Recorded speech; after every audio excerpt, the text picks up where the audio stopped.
ассалому алайкум падарон, модарон, бародарон ва хоҳарони азиз, хуш омадед ба канали Ҳамнаво. Бо шумо ҳастам Али Акбар. Як хабари муҳим, фаврӣ, срочна барои шумо пешниҳод мекунам ки барои парвозҳо аст ин видеои мо. Барои падарону модароне ки билет доранд ё ки билет мегиранд ва дигар нафароне ки сафар доранд ба Россия ё аз Россия ба Тоҷикистон, аз Тоҷикистон ба Россия, ҳатман барои онҳо дидан як лайк ва дар пешатон кадоме бошад газани дар ҳамин видео лайк монед, чунки дигарон бубинанду хабардор шаванд. Барои ҳамо видеои аниқ дақиқ мекунем. Агентии авиатсияи граждании Тоҷикистон парвозҳои ду ширкати ҳавопаймоии Россияро манъ кард, яъне ки таърихи 18 майи соли 2021 ба вақти Тоҷикистон соат 5.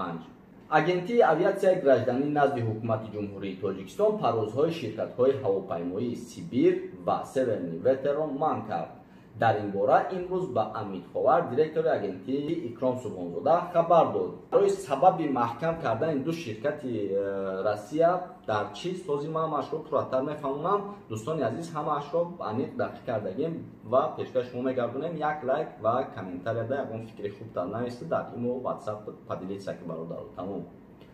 Ба гуфтаи ӯ ширкатҳои мазкур нархи чиптаҳоро бархилофи созишномаи қаблан ба даст омада боло бурданд. Яъне ки дӯстони азиз, дар созишномае ки барои нархнома буд дӯстон қаблан, яъне пешкара имзо карда буданд, вале он чизҳое ки он нархномае ки Тоҷикистон талаб кардагӣ буд, ширкатҳои Россия мутаассифона дуруст накарданд. Ба ҳамин хотир ду ширкати ҳавопаймоии Россия, яъне ки Сибир ва Северни Ветерро манъ карданд.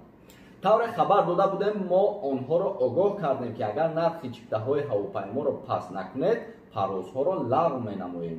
Онҳо протоколро имзо карданд, вале шартҳои онро ба иҷро нарасониданд.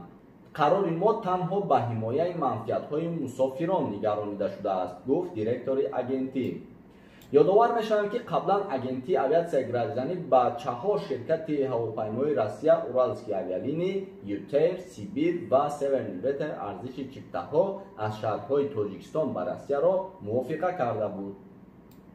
ҳамин тавр ҷонибҳо ба мувофиқа расиданд ки нархи чиптаи ҳавопаймо набояд аз 8500 сомонӣ зиёд бошад, аммо бисёре аз мусофирон шикоят мекунанд ки арзиши он ба 15000 сомонӣ расидааст ва чиптаҳо дар ширкатҳо дар давоми 2 моҳ харида мешаванд. Як манбаи огоҳ аз бозори авиатсия ба Спутник Тоҷикистон гуфтааст ки ҳоло ширкатҳо аз як парвоз то $100,000 даромад мекунад. ҳамин тавр ба гуфтаи манба ки мехост номаш гирифта нашавад, бо нархи миёнаи чипта ба маблағи $800 ва 200 мусофир даромад $160,000ро ташкил хоҳад дод. Аз ин даромад ширкати ҳавопаймоӣ бояд барои хароҷоти фурудгоҳ $25000, аэронавигатсия $1000 хароҷот, маъмурӣ $9000 ва сӯзишворӣ тақрибан $20000 пардохт кунад. ҳамин тариқ фоидаи ширкати ҳавопаймоӣ тақрибан $80000 хоҳад буд. Пас аз 1 апрел боз шудани парвозҳо аз Тоҷикистон ба Россия, хоҳишмандон барои ба Россия рафтан зиёданд.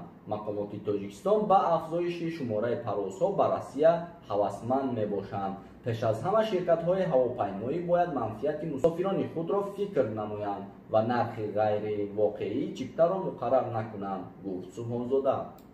Ба гуфтаи ӯ Сибир ва Северни Ветер метавонад парвозҳоро аз сар гиранд, агар онҳо адолат нишон дода арзиши чиптаҳоро бо мувофиқа ҷонибҳои муқаррар кунанд. Қаблан 4 ширкати ҳавопаймоии Россия, Уральские авиалинии, Ютейр, Сибир ва Северни Ветер аз Тоҷикистон ба Россия ва баръакс парвозҳои чартерӣ анҷом медоданд. Тибқи иттилои агентии авиатсияи граждании Тоҷикистон, як ширкати дигари ҳавопаймоии Россия, Azur Air, низ чанде пеш иҷозаи парвозро гирифтааст.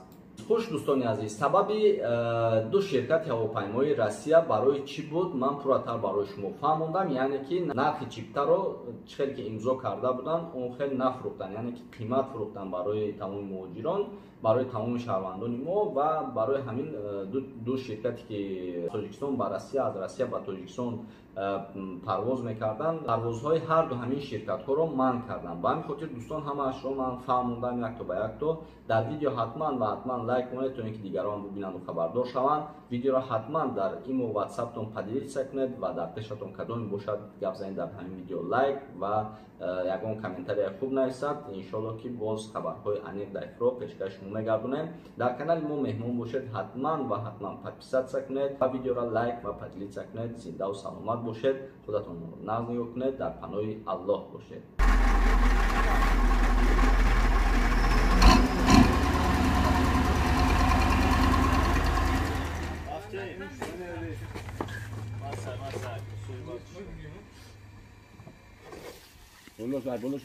بولشون هم براش هم میرزه همه آدم رو تلقا نیویم وقتی که اونا ما پلسپور رو نکرده میگیریم اونا ما تلقا نمیگیریم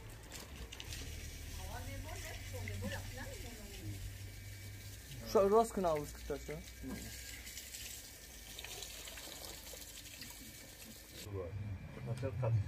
شو مقصد با تورا زمین رو نکردی بگیریم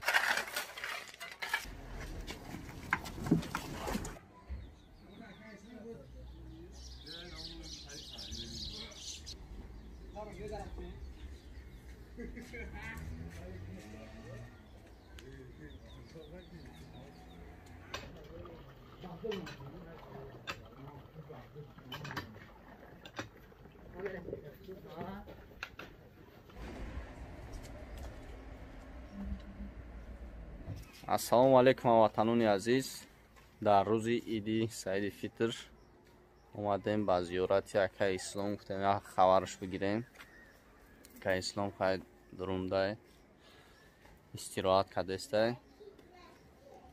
га қариб омада иншоалло пага клаткаша мегум сар мекунам полни миян кай наврӯз чӣ гуфтани ҳамон сухан кардани биё ид муборак ҳамватанони азиз. кадоме ҳаминҷа сам гузошта худованд ҳамон саме ки дода меша дар рӯзи қиёмат иншоалло шафоатша мебинад.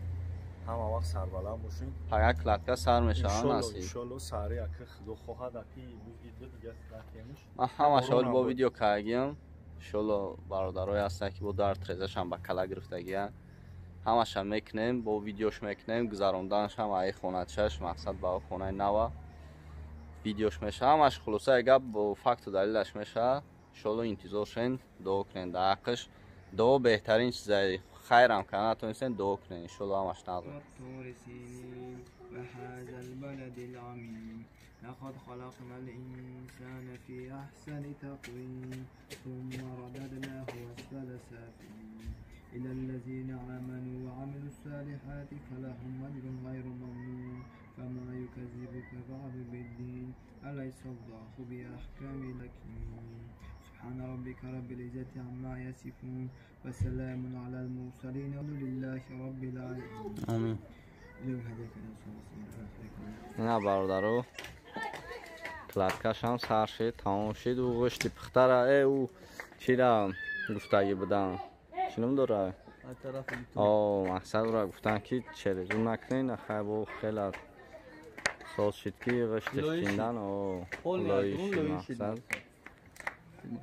дикайнам хели иншоалло ҳамаи сеюм видеои мо мешавад. чорум видеода худо хоҳад полни медрорем акаи ислома. чӣ гуфтӣ? насиб боша медрорем. хай кору бораш